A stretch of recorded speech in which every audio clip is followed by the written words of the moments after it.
So now let's talk about a different thing that happened today, Eric. We learned some really information, some interesting information from a QuickBooks customer service rep who basically testified, yes, he was via Skype, he wasn't in the courtroom, but testified to the fact that someone may have impersonated Joseph McStay and tried to get his QuickBooks account information deleted. Now, the prosecution wanted to put in that evidence, in my opinion, to say, hey, listen, this was really Charles Merritt, and he wanted to delete evidence of him embezzling the funds from Joseph McStay's account.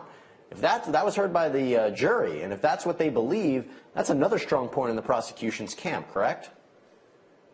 Well, yes, that would go to their contention of motive. However, it would be the defense's goal at that point to point out just financial debt is not necessarily a reason to justify murder in this particular case. So we give Mr. Merritt the reason to murder him. So the fact that he might have been a bad businessman and possibly a shady dealer with Mr. McStay does not definitely mean that he killed him. So while the state will definitely hammer that point in, the defense would be wise to definitely address it as well. Now, I think we can just let our viewers know what you're seeing in that feed is a feed in Cheyenne Harris. We saw some development right now in the courtroom. Again, we are in verdict watch in that courtroom in Iowa. The mother who's been charged with murder and child endangerment in relation to the death of her 4-month-old son, Sterling. We're not sure what's happening yet, but as soon as we get an update, we might jump live into that courtroom. In the meantime, Eric, I just want to ask you one follow-up question about the McStay case. Yes, you talked about motive here, but the idea is how much would a jury look at that and say, you know what, the idea here that he was really shady and maybe he was trying to get money out of Joseph McStay, it just doesn't sit right with us. And yes, we don't really know the circumstances of what happened to the family. We're still trying to figure it out. But maybe this is enough for at least some of the jurors to consider he had something to do with it. Have you ever seen a case like that where the motive or the behavior of a defendant might be so strange and the prosecution can show that strange behavior that incorrectly they base their decision on that? You know what, Eric, I'm so sorry to interrupt. We are getting a verdict right now in the Cheyenne Harris case. Let's go live in Iowa. I'm going to hand the verdict form to the court attendant, please.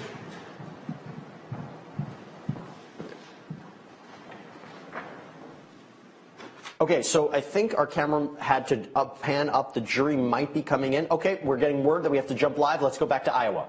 State of Iowa versus Cheyenne Harris, FECR 011490.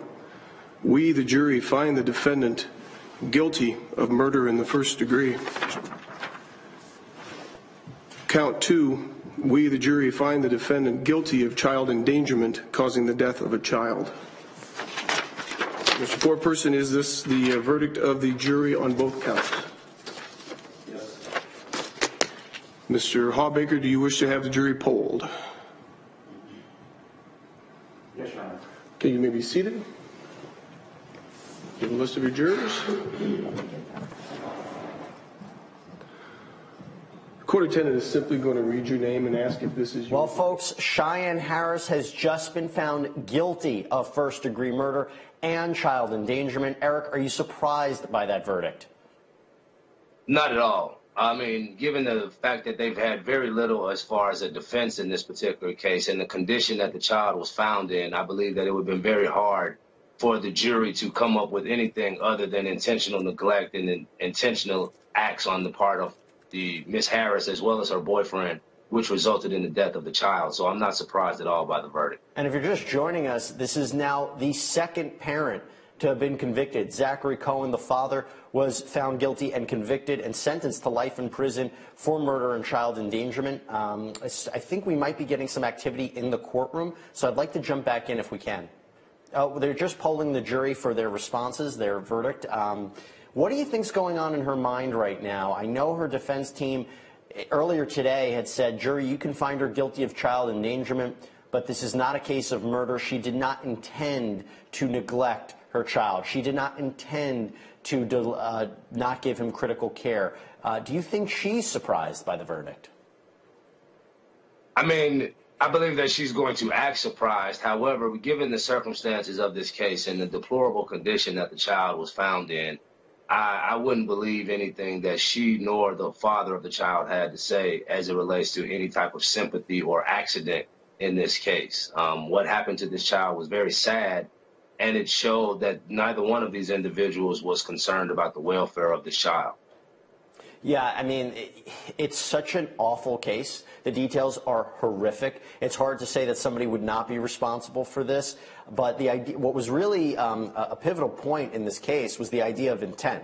So they were saying, the prosecution argued, there's no specific intent here. We're not arguing that she wanted to kill her son, but at the very least, how could you say that she didn't knowingly or willfully or intentionally deprive him of critical care? He was in that swing seat for a period of time. You just neglect him for a period of time and not know what you're doing. So it must have been an uphill battle, and I'm not sure, you know, the postpartum depression defense, the substance abuse defense, that was never really going to work, right?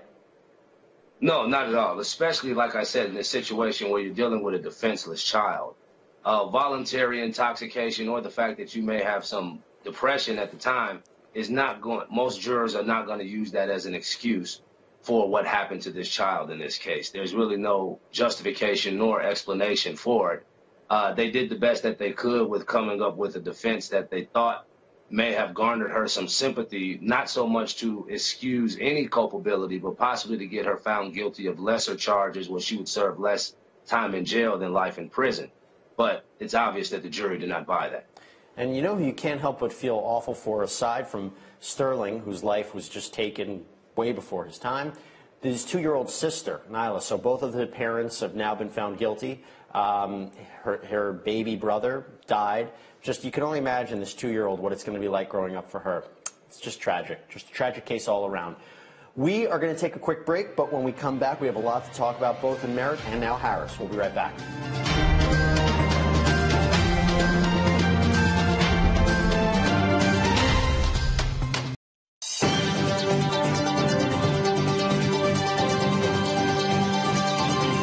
To Law and Crime, everybody. We just got an update earlier in the Cheyenne Harris case out of Iowa. Miss Harris has just been found guilty of first-degree murder and child endangerment in connection with the death of her 4-month-old son, baby Sterling. He was found dead in his swing seat. A combination of malnutrition, dehydration, and an infection from a diaper rash caused his death. Basically, he was left to die, and the jury agreed with the prosecution's assessment.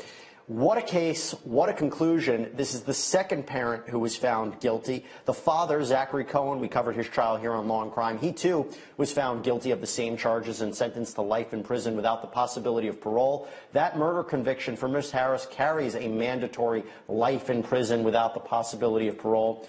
Unbelievable case. I'm also back here with Eric Johnson to talk more about it. Eric, what's the next steps here for the defense? We're not sure when the sentencing will be, when the next court date will be, but what does her defense team do now? Do they have room for an appeal? I mean, what do they do? Well, first thing that they're going to try to do is try to get all the mitigating evidence that they can possibly have together for her sentencing to try to throw herself on the mercy of the court to try to receive as light a sentence as she possible. But most likely she's going to receive life similar to the father. As far as an appeal, I mean, they're going to have to go through and try to find some way that there was some kind of error in this case, most likely a technical or procedural error, because as we stated before, she didn't really have much of a defense in this case. So they're going to have to comb over the record and see if there's any kind of technical or procedural errors that may allow her to get a new trial. Well, we always thought that the defense had an uphill battle, both in this case and the Zachary Cohen one. But now that we've officially come to the conclusion of it with both parents, one of the things that I always like to do whenever I look at a trial is say, what can we learn from it? So what can everybody learn from this case? I mean, I've heard instances of child abuse and child neglect. I just don't think I've ever heard one quite like this. No, this is a first for me, where a child was left unattended for over a week, covered in his own feces to the point that he had maggots on him. So I've never heard of anything like this, especially where the defense is, well, we just didn't know, or it was an accident. So one thing that can be learned going forth in these type of cases is that accident or voluntary intoxication is not going to save you in these matters. So the jurors are a little bit more wise in that, and they're not going to buy those type of defenses.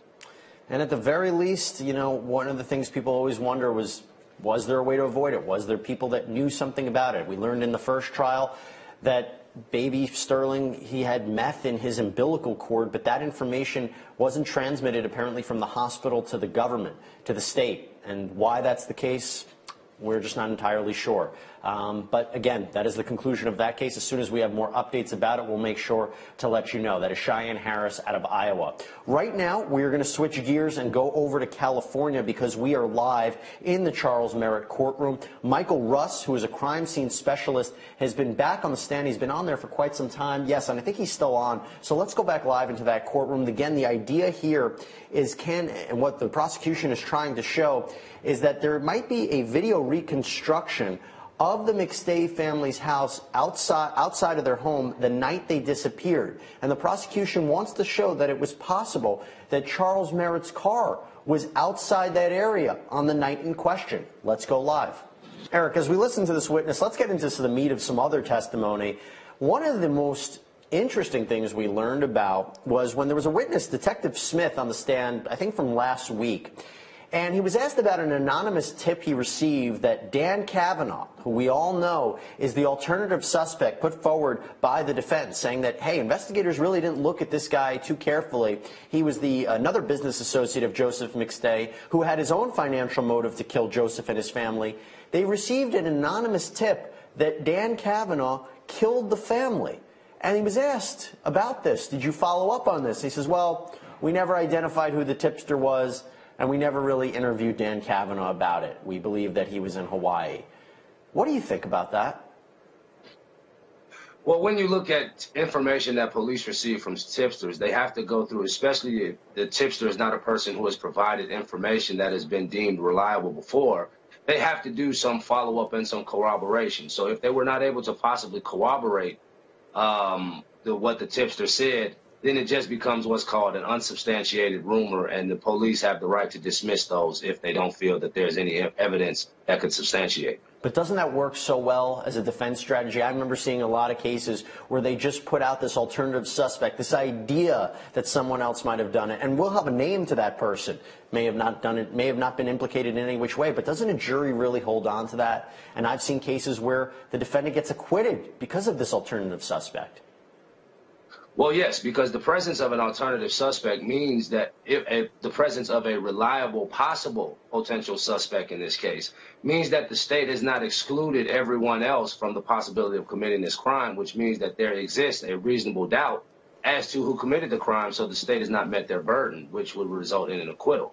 So if the defense does have such a theory or another person that they can point at, especially in this case where they have another person with a similar motive as the state is alleging for Mr. Merritt, then they definitely want to put that up, and if believed by the defense, could result in Mr. Merritt's acquittal. I want to talk more about Dan Kavanaugh, but a little bit later. Let's jump live into court and back in California. Okay, so I think they might be going to a break right now. Let's bring in back Eric Johnson. Eric, I want to talk to you about Dan Kavanaugh, this third-party suspect brought forward by the defense. One of the things that you and I know, but the jury will not get to know, is that Dan Kavanaugh had a really bad relationship with Joseph McStay. There's a series of email exchanges that it got pretty heated. And then we also learned that in 2013, after the McStay family disappeared, he had threatened someone else and said that he knew how to make people disappear, which is a curious comment to make in light of the fact that the McStays had disappeared. So the fact that that evidence will not be let in because the judge felt it was based too much on innuendo and speculation, my first question is that the right ruling? Well, it depends. Because we weren't able to hear the pretrial motions hearing on this matter, that is definitely something that the defense is going to want to take up for appeal. Definitely, I would hope that they have preserved that error throughout the trial so that they can raise that on appeal. But given the fact that it would be so critical to the defense, I would say that the judge probably should have allowed it in. I'm speaking as a defense attorney, but I can understand why the state wanted to keep it out, because it pretty much would have blown up their case. So I would disagree with the judge's ruling as a defense attorney, and I'm sure that Mr. Merritt's attorneys are preserving that issue for appeal. Yeah, but between you and me, does that make him a viable suspect? Because the idea that there's another business associate who would have killed this whole family for financial gain, and it is believed he sold McStay's business when maybe he didn't even have the right to do so. He sold it after the family disappeared. Is this enough of a motive for you? And I know a motive is not an element of a crime, but we are telling a story here. Well, it's definitely something that the defense wants to present because it presents another individual under the exact same circumstances under which they're trying to frame Mr. Merritt. All they have of Mr. Merritt is a prior business relationship, some shady business dealings, and him possibly being around at the time that the family went missing. All of those factors apply to Mr. Kavanaugh as well. So this is definitely something that is critical to the defense in trying to prove that Mr. Merritt's innocent. How much can they show? How much can they show the defense when they ultimately have the case themselves? I know they can try to prove that money was transferred to Kavanaugh. They're kind of limited in how much they can show this defense. One of the reasons the prosecution said they didn't go, investigators didn't really thoroughly look at Kavanaugh more is because they said that he was in Hawaii. Can the defense come forward and try to prove a negative that he wasn't in Hawaii? Well, they may not be able to do that. I mean, it depends on their level of investigation as to what Mr. Kavanaugh was doing at that particular time. But what they're going to need to do is, whether it be Mr. Kavanaugh or anyone else, is going to be critical for the defense to point out each and every person who may have had financial issues with Mr. McStay, not just limiting it to Mr. Kavanaugh because they can't bring the other information in that would solidify Mr. Kavanaugh as a potential suspect. But they want to iterate that they had a lot of people who have money problems with Mr. McStay, and so any of them could have possibly killed him and not Mr. Merritt. So while they won't be able to point to a specific person who they can say, this is the person who did it, not Mr. Merritt, they can create the impression that there is numerous people who may have done it, and the state can't prove that Mr. Merritt did it. Now, Eric, I got one more question for you. We have under a minute. We heard McStay in his police interrogation tape. You think he's going to choose to testify? I doubt it. I doubt it. I mean, because the state's case is so weak at this particular point, the only thing that he can do is possibly hurt himself and make himself out to be a person that the jury won't believe. So unless anything else comes out different, I don't think that he'll testify.